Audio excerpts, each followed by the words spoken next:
Shalom, YouTube. How are you? I hope well. Well, I wanted to share some more readings with you, and I just wanted to say that it's like I have like lots of books, and they range from different subjects. And usually I go and to a bookstore and I'll buy a book, and I might not read it right then, but I'll put it in my collection, and like maybe a year later, sometimes not even a year later, I'll get into a subject or I'll just get into the book and start reading it and notice, hey, there's a reason why I got this book. I don't know, just for some reason the book just looked at me and I looked at it and took it home. I want to show you what the book is.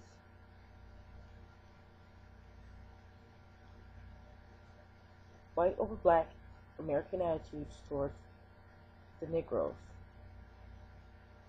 1550 to 1812. Englishmen actually described Negroes as black, an exaggerated term which in itself suggests that the Negro's complexion had powerful impact upon their perceptions.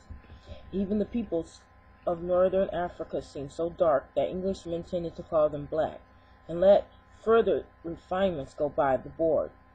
Blackness became so generally associated with Africa that every African seemed a black man. In Shakespeare's day, the Moors, including Othello, were commonly portrayed as pitchy black, and the terms Moor and Negro used almost interchangeably.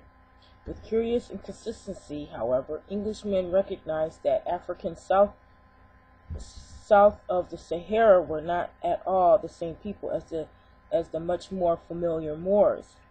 Sometimes they were referred to Negroes as black Moors to distinguish them from the people of North Africa.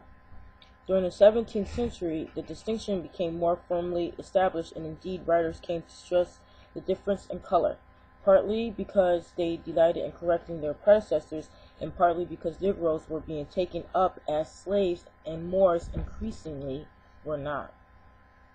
But look, if you go back up a little bit, it says, they with curious inconsistency, however, Englishmen recognized that Africans south of Sahara were not at all the same people as the much more familiar Moors. See, they had inconsistencies because they don't know. They don't even know. You know what I mean? People migrate and go places. They're just so fucking dumb sometimes. But anyways, what I thought was pretty interesting in this book, the Old Testament, most notably to the book of, I'll go back. Although Englishmen failed to incorporate Negroes into the proselytizing effort which was enjoined by Christian heritage, that heritage did not much to shape the English reaction to Negroes as people. Paradoxically, Christianity worked to make Englishmen think of Negroes as being both very much like themselves and very different. Okay? The Old Testament, most notably the book of Genesis, seemed to absolutely firmly stand. The Old Testament, most notably the book of Genesis, seemed absolutely firm on this point. All men derived from the same act of creation and had at first shared a common experience. So to the New Testament declared all nations to be of one blood. The strength of this universalist strain in Christianity was evident in the assurances affirmed by a number of English travelers in Africa that they had discovered rudiments of the word among the most barbarous heathens. In 1623, Richard Jordan explained that they had wondrous reference to the Levitical law, as it is in our Holy Bible related, the principles whereof they are not ignorant in. For they do report concerning Adam and Eve, whom they call Adamah and Avahaha, talking of Noah's flood, and of Moses, which many other things our sacred history makes mention of. Another commenter hinted at covert Calvinism in the jungle. They keep their fetish day one day in seven, and that Tuesday, a Sabbath, it seems is natural more solemnly and strictly than the Hollanders do their Sunday.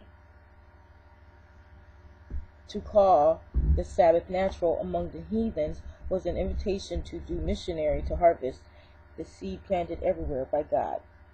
Okay, we're going to stop right there, okay? And I'm going to tell you, they told on themselves, okay? Because what they say here is that, up here, they say that this guy in 1623, his name was Richard Jobson, Jobson.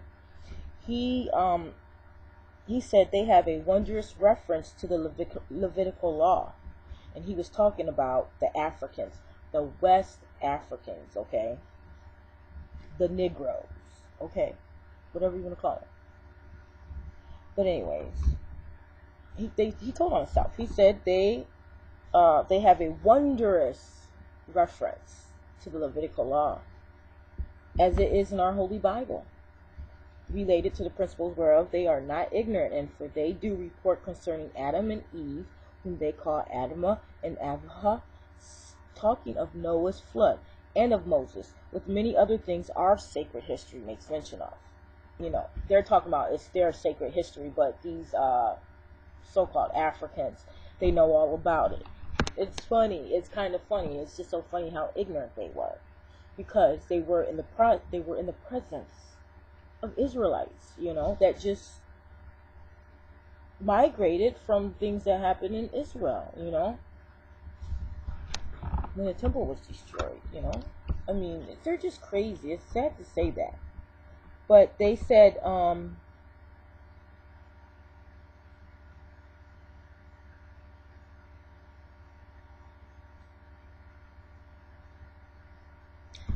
this is what I'm going to say is that, for the people that, you know, don't believe that they're Israelite, but every curse on, in Deuteronomy chapter 28, they experience in their life, I'm just going to say you need to do some reading everywhere so you can see how everything is put together, and you see tidbits of information that isn't all in one book or isn't all in one place, because they don't care about us and they want to keep us in one place. You know what I mean? They don't care. I believe that they're just ignorant. Just like how they called us ignorant, they were actually the ones that were really ignorant. I mean, they came across a people that had wondrous reference to the Levitical law, and decided, hey, these people are slaves. That's ridiculous. They were the children of Israel, and that's why they had a reference to the Levitical law, and that's why they knew it, and that's why when they came here and got it beat out of them, they still were singing about it in the old spirituals about Moses and all that. It's so, how can I say it?